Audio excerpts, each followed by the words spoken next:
Hello everybody and welcome back to another video. Today I wanted to go over this news that we got yesterday from the Overwatch League where we have our details for the 2021 post-season, the playoffs, all that type of stuff. Have some thoughts on it, just want to kind of go over everything we know and share some of my thoughts and opinions on it all with you. So let's start with, of course, the main stuff. We have the little schedule here. We have two different things. We have the actual playoffs themselves, and then the grand finals, and they'll be taking place at two different in-person places. So the playoffs will be taking place from September 16th to September 19th at the Esports Stadium in Arlington, Texas. That is, of course, where the Dallas Fuel had their homestand just a few weeks ago. And then the grand finals itself will be at the Galen Center in Los Angeles, California. The return to LA for the Overwatch League. That's what you can kind of see here. Just them kind of talking about the return of online competition. Tickets for both events will go on sale in August. All that type of stuff. Let's start with the format though. Let's break this all down, and this is where kind of my main kind of strong feelings start to come in play. Maybe I'm a little biased, but it'll all make sense, I think, when I explain it. So, as you can see here, they just kind of say in the West region you have the 12 teams there. The three teams that finish the regular season with the most league points will directly qualify for the playoff bracket. While in the East region, it'll be the two teams with the most regular season league points that automatically qualify.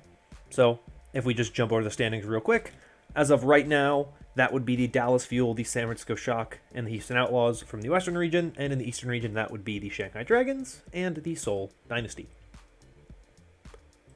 Then, there is a play-in tournament which will take place September 4th through 5th. In the West, it'll be the 4th through 9th seeds based on league points. So as we kind of jump over here, this makes it very easy for us to tell who it is. It is the Gladiators, Justice, Reign, Uprising, Eternal, and Defiant, with the Mayhem, Spitfire, Titans on the outside. So they will compete in a play-in tournament.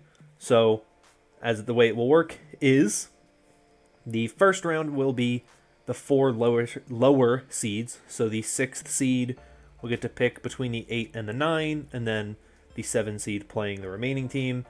And then the winners will go on to face the 4th and 5th seeds. Same type of format. 4th seed gets to pick their opponent, and then the winners will go on to face. This says the 4th and 5th seeds, with the 4th seed picking their opponent. I don't know, it just kind of repeats a sentence there. That's weird. And then the 3rd through 5th seeds in the East will compete for one remaining spot. And then the 4th and 5th seeds will face off, with the winner facing the 3rd seed. And here's where my main kind of problem comes in. My first issue with the format is with this. With the way that it works in the APAC region, right, you have two teams automatically qualify. So in this place, it would be the Dragons and the Dynasty. And then they say that your 3, 4, and 5 play in a play-in tournament. I don't understand why it cuts off at the 5. Maybe you're saying, well, it's 3 in the Western region, so we're going to make it 3 in the Eastern region. The problem is, right, that the Western region has more teams. So if you are saying that the bottom 3 from the Western region don't compete, you're saying that you have to be in the top 75% of Western region teams to have a shot, right? That is what, 9 out of 12, that's 75%, right? I believe. Maybe my math is wrong, but I'm pretty sure you're looking at 75% when you look at the top 9 teams, right? If they said that the top 6 out of the APAC region, or the Eastern region, were qualified, you would also have 75%, but instead, you're taking 62.5% of the region.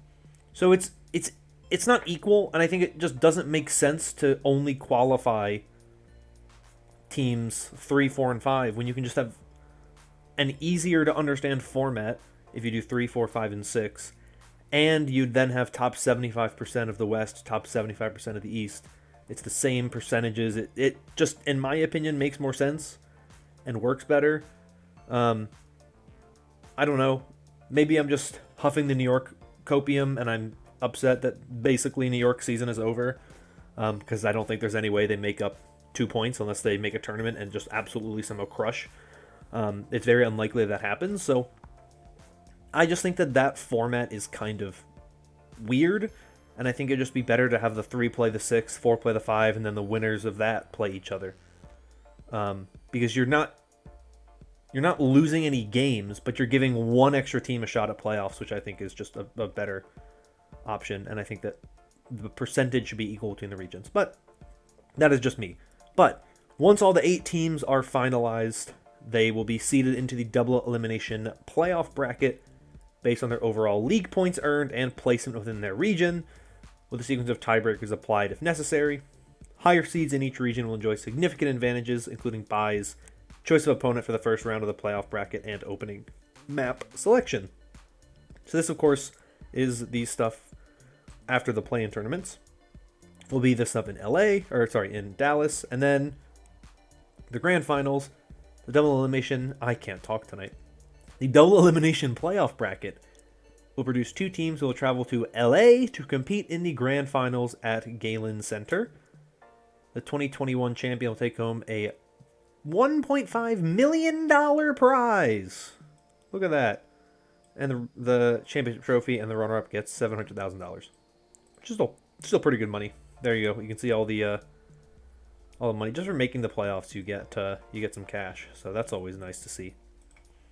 So that's the extent of the announcement. They have tickets, but they're not on sale yet. But in case you're curious, they have the tickets there. There's the addresses in case someone wants to figure it out.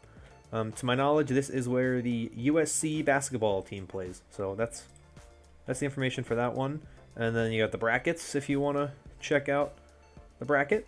It'll be a double elimination bracket. I cannot talk today. I swear.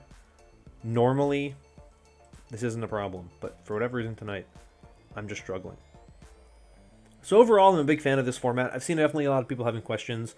John Spector is actually going to be doing an AMA today. I don't know exactly what time, but he will be doing it on, I believe, the competitive Overwatch subreddit. So I know he's going to be doing that.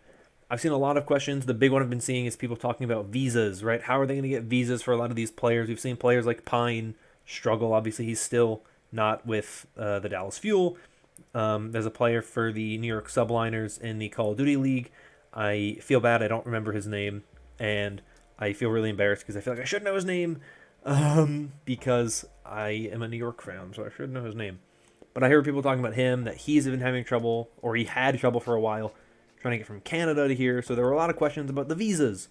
But I saw that Selfless Brad, good old Seffi, the head coach for the Atlanta Reign, basically said that most likely the players will be using what is known as a business visitor visa. So it's not a work visa. You don't use it to work kind of permanently. It's a temporary work visa, much like what I assume the Shock and the Fusion got last season, had to use last season for when they went to South Korea. So I don't think it should be that big of an issue. I think most of the players should be able to get there just fine. I don't think there should be many issues with that. That's not really where I think the concern comes in. I'm kind of curious to see what happens with the Countdown Cup. I'm hoping, I would love if the Countdown Cup we don't see the Fuel make it into the actual tournament. I think that would be really spicy, just because it would kind of make the postseason kind of meaningful. Because if I go back to the standings really quickly, the Shanghai Dragons have clinched a playoff spot. They are the only team, to my knowledge, that have clinched the playoff spot. I was kind of confused when the Overwatch League broadcast had shown Dallas Fuel having clinched, but I don't think they've actually clinched the spot yet. They have a 10-point lead on the Mayhem. So I think they've clinched at least the play-in tournament, because the Florida Mayhem can't pass them, and neither can London or the Vancouver Titans. But they could, you know, gain some ground. So I think that's why Dallas isn't there, because they haven't clinched a playoff spot, but I think they've clinched a play-in spot. Shanghai has most definitely clinched the playoff spot. They've clinched the #1 seed, because even if the Seoul Dynasty or the Chengdu Hunters won out, you know, won the tournament, went 4-0 in the qualifiers, the most points they could get is 16. So the Shanghai Dragons have clinched already a playoff spot. They've clinched the #1 seed in the Eastern region. They are far and away the highest seeded team right now. So it'll be interesting to see what happens. I'm very excited for these playoffs. I would love to go in person. I probably won't be able to make it, unfortunately. I'm sure all of you wish I was there, but I probably won't be traveling to Dallas or LA. But hopefully next season we get a lot more in-person stuff. I'm hoping this is just kind of as we get into reopening stuff. Of course, I'm going to say this to all of you out there who are watching and who listen to me whenever I say anything.